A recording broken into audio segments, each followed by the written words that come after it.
2 years off, and it was quite genuine at the time. It really was. We were about to become pensioners in 2009, and we've managed to stave it off. So we would have been in 2009, but we've waved the magic wand, so we're not. We have risen again, Which at my age is more and more difficult.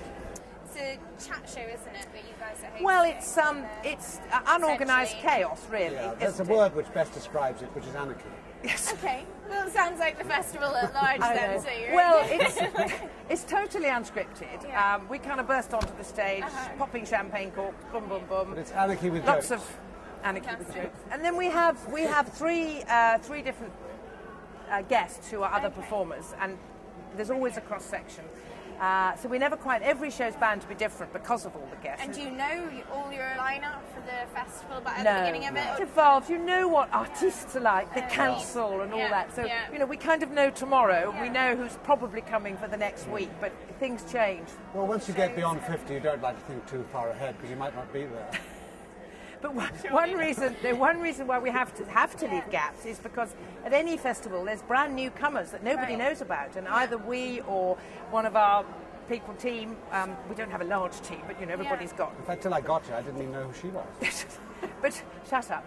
Could you have someone to remind you then? You go and see a brand new person in a tiny venue playing to 10 people, and you think this guy, this girl, they're great. Get them on. So you or always get them off, as the case may be. Oh, we're very aware that what is it? 70-75% of the audience are Scottish. Some people sort of tend to forget that. Yeah, they think it's an international festival. Oh, I know, but the audience. No. I changed my voice about for the show. Aye. Maybe on the audience. Depending on your guests. Well, I think a lunchtime show is perfect timing because you've got the morning to recover from the night before, and because you're on at 12:45, there's no obligation to do anything in the morning. We have to be back in the care home by 10 at night anyway. Darling, not when we're in Edinburgh. We're allowed an extra hour in Edinburgh. We just do such a mixture of things. I mean, Neil actually does some kind of... I don't do anything serious at all. He does some serious things. He's chairman I'm a boring of... Of course, you were in politics behind the scenes. before this. Yes, but we draw a veil over that. I'm going straight now. Jokes about It is true. I mean, I spent 30 years of my life in politics at the Westminster Palace of Varieties, so it was a perfect practice for pantomime. And we've done that too. Used to that stage. We've done panto, we've done the Rocky Horror Show, I've done the vagina monologues, we've done all, and I do a lot of, we both do, I in particular do a lot of after dinner speaking, we do conference hosting. So I've done the Ali G show, Johnny Vegas. Really? Wow. All sorts of things. We draw a veil over Johnny Vegas. So MasterChef and then Celebrity Get Me Out of Here.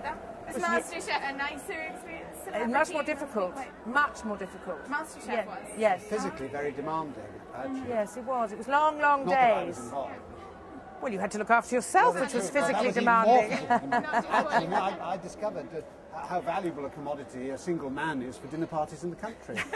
Because there are all those widows looking for somebody to match up with, you see. So I made myself available for invitations out. Brilliant. And I was absolutely flooded.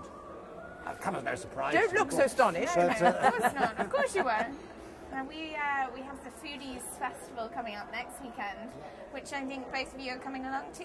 And what have we got coming up? We've got jellied Bloody Mary, which is wonderful. A good jellied Bloody Mary, and the rest of the dinner party just goes with a sing.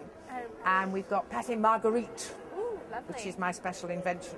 But does it feel great to come back to the festival? And oh yes, Yeah, it amazing. makes you feel like you're 19 again. yeah.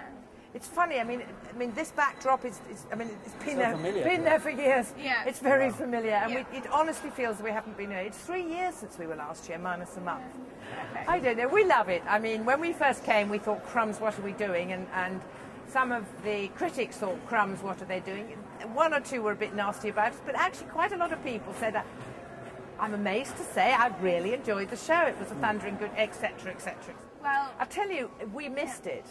The first year we didn't come, August, the beginning of August, it really felt odd. yeah. And in sort of April, May, June, July, we weren't sort of thinking about Edinburgh. We weren't doing anything. We weren't hatching a new poster. We weren't nothing like that. And it all seemed lovely to have August off, but it did seem there was a big gap in our lives. Yeah. So we're thrilled to be Which back. we filled by picking plums, beans, carrots and all that sort of thing. But that's boring, darling. The plums and the beans and the carrots will be there next year. The garden can wait.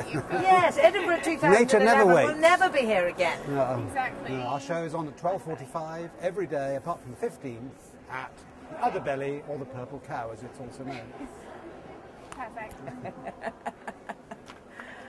If I'd known that picture was going to be blown up a million times, I would have. You would have covered up the blackheads. I'd have.